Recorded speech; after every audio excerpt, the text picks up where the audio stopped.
Hello, Faith United friends. Welcome to our youth video. I can't believe it's October. Oh my goodness. It is our first week of October, and we are continuing in our series on what it means to be a child of God, what it means to have our identity rooted in God. And today we are talking about something really cool that part of that is that we are co-heirs with Christ. So we're going to start in Romans. Romans is a book that was written to the people of Rome, hence the name Romans. And the Apostle Paul wrote this book.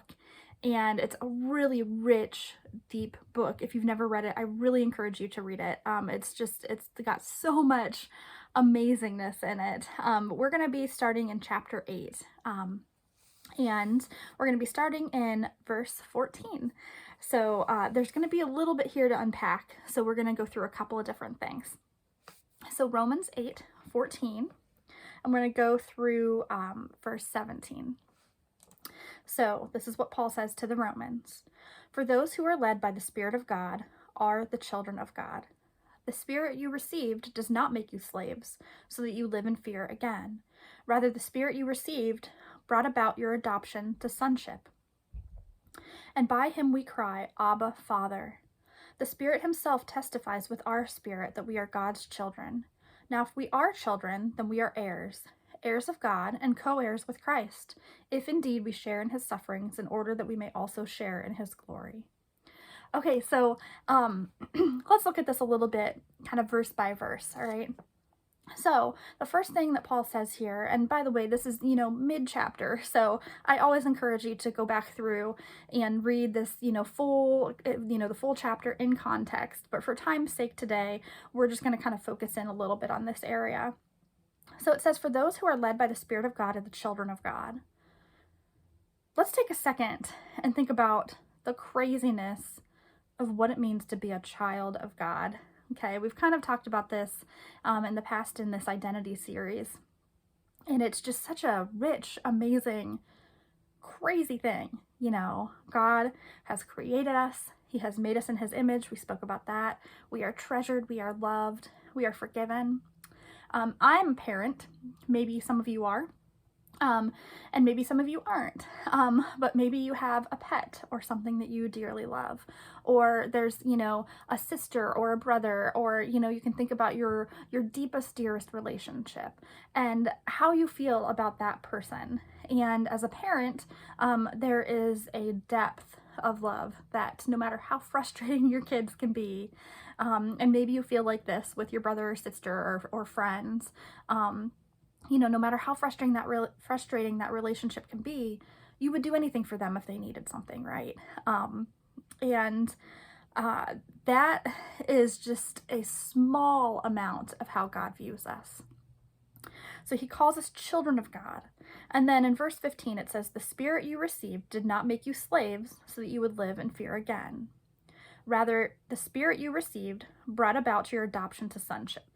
Okay, now what's important here is when you're looking at this text, the word Spirit has a capital S, okay? So he is specifically referring to the Holy Spirit.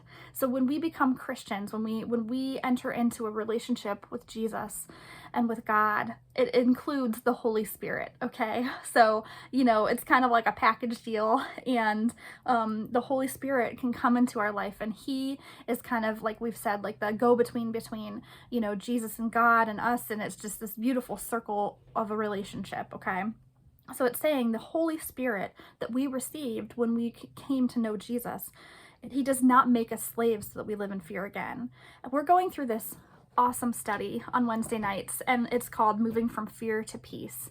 And our amazing youth worker, Emily Jacobs, has been bringing us that message.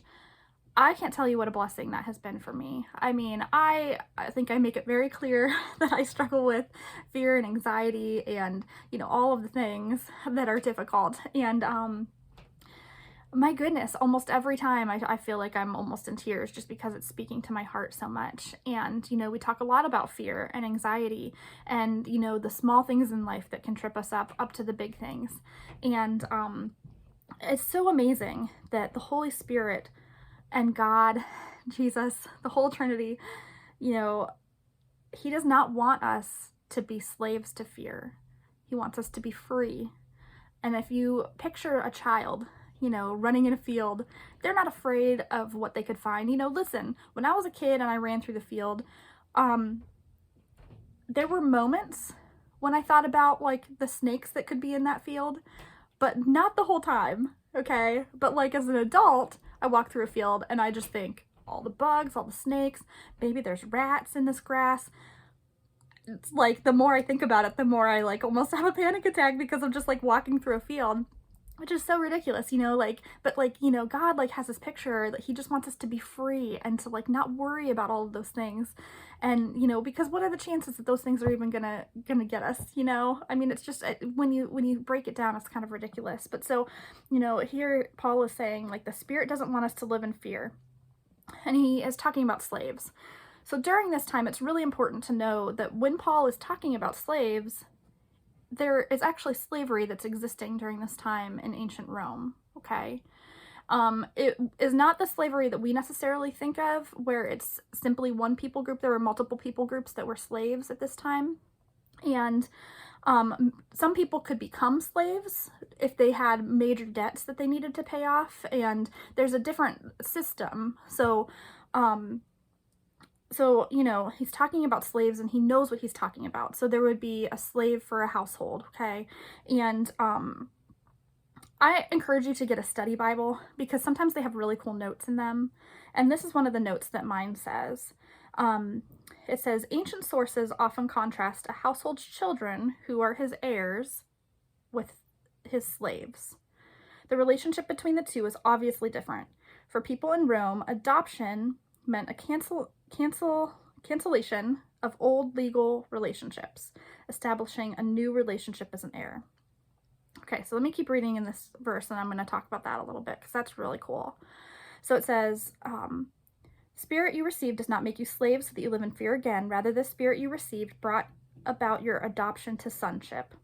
Okay, so it's this idea that Paul is painting for us of a household slave, and the owner of the house takes the slave, adopts them, brings them into sonship, okay, S-O-N ship. He makes them his son. And it's this beautiful picture of like, you know, a bringing in, a saying, you are no longer a slave.